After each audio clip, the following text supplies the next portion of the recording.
Hello guys, তোমরা সবাই কেমন আছো? আশা করি অনেক ভালো আছো। আমি অনেক চলে এসেছি আজকে একটা নতুন মিনি ব্লগ নিয়ে। তো গাইস, আজকে মিনি ব্লগটা হচ্ছে মা করতে চলেছে পিঠে। তো এটা কি পিঠে? চালের মধ্যে। তো গাইস, এটা হচ্ছে বাংলাদেশের বিনি চাল যেটাকে বলে।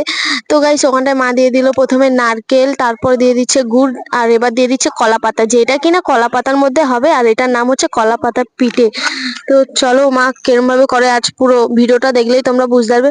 তো মা প্রথমে আর গুড় আর নারকেল দিয়ে সুন্দর করে সবটা একসাথে মেখে নিচ্ছে। তো মেখে নেওয়ার পর এবার হচ্ছে মা ওটা, এই হচ্ছে কলা পাতা যেটা একটা বাটির মধ্যে সুন্দর করে করে দেওয়া হয়েছে। এবার হচ্ছে যেগুলো মাখিয়ে রাখা হয়েছিল সেগুলো সেগুলো এবার এই বাটির মধ্যে সুন্দর করে দিয়ে দেবে, একটা গোল বাটির মতন হয়ে যাবে। দেন এবার হচ্ছে মা সুন্দর করে দিয়ে দিচ্ছে। তারপরে গাইস, এগুলো করার জন্য আমাদেরকে দিয়ে দিতে হবে একটা বাটিতে গরম জল। তো গরম জল করে এবার এটার উপর বসিয়ে দিয়ে এটা হচ্ছে একদম লো লো হিটে গ্যাস দিতে হবে। তারপর গাইস, এবার হচ্ছে পরের দিন সকালে আমি পিঠেটা দেখবার জন্য এবার হচ্ছে পিঠেটা আমি নিয়ে নিয়েছি, একটা চিকচিকায় মুড়ে রাখা ছিল।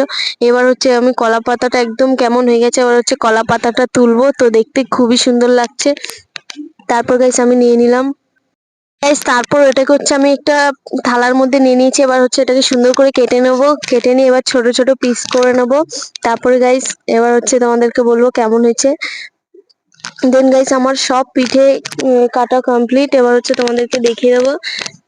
তো গাইস, সত্যি পিঠেটা খেতে কিন্তু হেভি টেস্ট হয়েছিল, আর এই পিঠেটা খেতে আমার অনেক ভালো লাগে। তোমাদেরও কেমন লেগেছে? গাইস, এই চালটা হচ্ছে খুবই আঠা, আর পিঠেটা কিন্তু দারুণ।